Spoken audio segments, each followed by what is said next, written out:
સુરતના બલવંતનગર કતારગામ સ્થિત આવેલ શ્રી હંસ મુક્તિ વિદ્યા ભવન દ્વારા સ્કાર્ફ 2024નું આયોજન કરવામાં આવ્યું હતું, જેમાં વિદ્યાર્થીઓ દ્વારા 350 જેટલી કૃતિ રજૂ કરવામાં આવી। શ્રી હંસ મુક્તિ વિદ્યા ભવન દ્વારા આજે શાળાના બાળકો, શિક્ષકો તથા વાલીશ્રીઓ દ્વારા વિવિધ કલાકૃતિઓ, પ્રોજેક્ટ અને પ્રયોગોના મોડલ તૈયાર કરવામાં આવેલ હતા। આ કાર્યક્રમને વધુ દીપાવવા કતારગામ વિસ્તારના કોર્પોરેટર નરેન્દ્રભાઈ પાંડવ, જ્યોતિબેન પટેલ પણ ઉપસ્થિત રહ્યા હતા।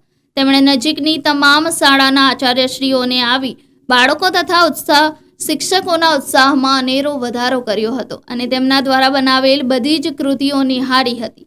આવી રીતે શ્રી હંસ મુક્તિ વિદ્યા ભવન દ્વારા સ્કાર્ફ 2024નું સુંદર આયોજન કરવામાં આવ્યું હતું। આજ રોજ કતારગામ વોર્ડ નંબર 7 માં આવેલ હંસ મુક્તિ વિદ્યાલયમાં જે કલા દર્શનનું જે વિદ્યાર્થીઓ જે ખરેખર જે બધું બનાવ્યું, જે રામ મંદિર જોયું, અમે જે ભારતમાં જે અનેક જે જંગલો છે, જે એની જે બુદ્ધિ પ્રમાણે જે કંઈનું પ્રદર્શન જે કર્યું છે, ખરેખર બહુ સરસ કર્યું છે। આ જોતા એવું લાગે છે કે ભવિષ્ય આપણો ભારત દેશ જે વિશ્વ તરફ જઈ રહેવાની તૈયારી છે।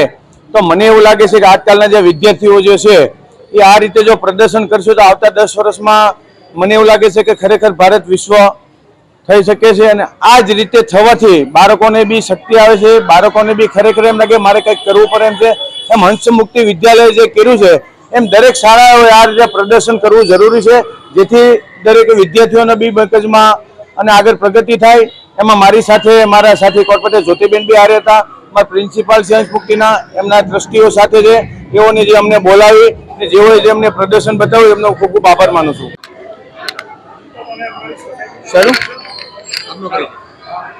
મારું નામ તેજસ ઠક્કર છે।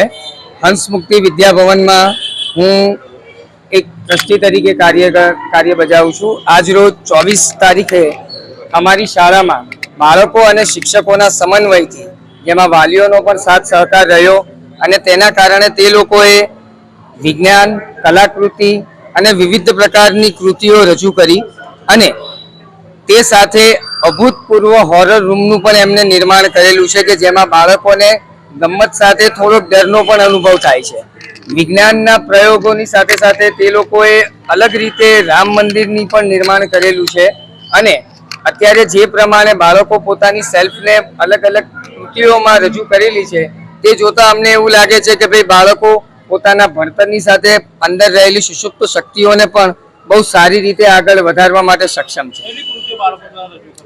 ધોરણ 1 થી 12 ધોરણની તમામ બાળકોએ અંદાજિત 350 કૃતિઓ, કલાકૃતિઓ રજૂ કરી છે અને તેની સાથે 30 જેટલી વિજ્ઞાન અને ગણિતને લગતી કૃતિઓ પણ તેમના દ્વારા બનાવવામાં આવેલી છે।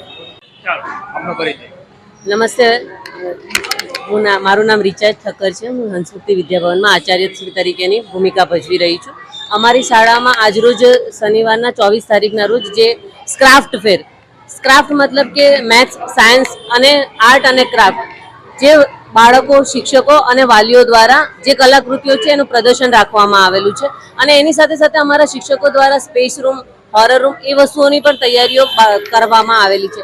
અમારી શાળાનું જે પ્રદર્શન છે એના ઉદ્ઘાટન માટે અમે કોર્પોરેટર શ્રી નરેન્દ્રભાઈ પાંડવ અને જ્યોતિબેન પટેલને પણ બોલાવી અને એમને દ્વારા આ વસ્તુઓનું સ્વાગત કરીને ઉદ્ઘાટન કરવામાં આવેલું હતું। એટલે એમનો પણ ખૂબ ખૂબ આભાર કે એ પણ આવીને અમારી શાળાને પાવન પગલાને અવસર સારો એવો દીપાવ્યો। આ કાર્યક્રમમાં કેવી તૈયારી કરી હતી વિદ્યાર્થીઓ દ્વારા? કેટલા દિવસ અગાઉ તૈયારી કરી? આ કાર્યક્રમમાં અમારા શિક્ષકો અને વિદ્યાર્થીઓએ 10 દિવસમાં આ બધી વસ્તુઓની તૈયારીઓ કરેલી છે અને એ પણ ખૂબ જ સારી રીતે। Reporter Arvind Rathod, Janadesh news, Surat.